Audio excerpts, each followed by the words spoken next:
สิทิมกันอ้ายก็คงสิบ่ฮักคือสิบ่เสียใจอกหักเสียคนจังสิคันหูว่าน้องบ่ฮักไผสิให้เบิดใจที่มีก็หูดีว่าผลสุดท้ายต้องเจ็บยามอ้ายฮักอ้ายก็ฮักเบิดใจอยากสิห้องถามน้องออกไปว่าเคยฮักอ้ายบ่บอกหูแน่บอกคนถึกทิมมันเจ็บซ้ำใดปวดทอดขัวหัวใจเจ้าคือใจร้ายกับอ้ายแท้น้อ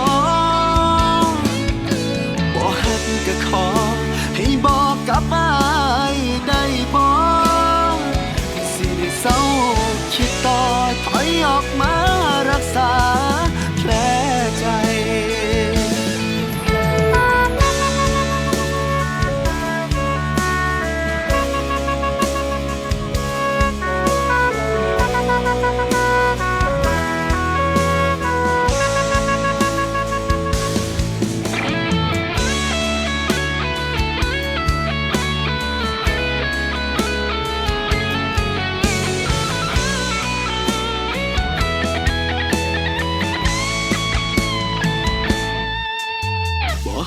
อย่าให้ความหวัง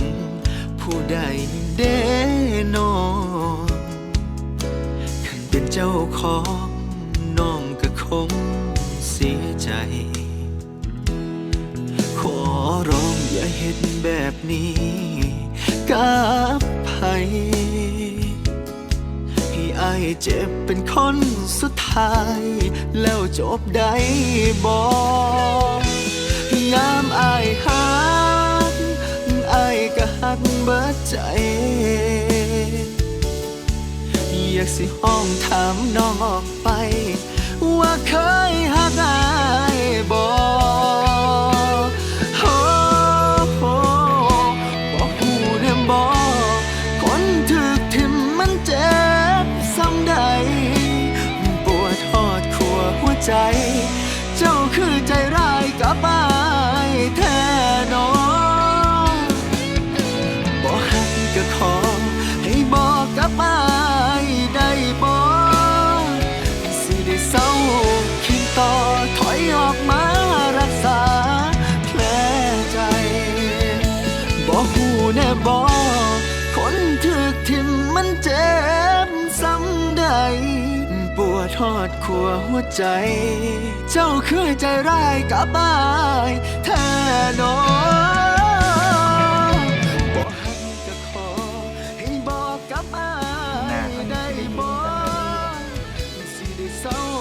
คิดต่อถอยออกมารักษาแผลใจสิได้เศร้าคิด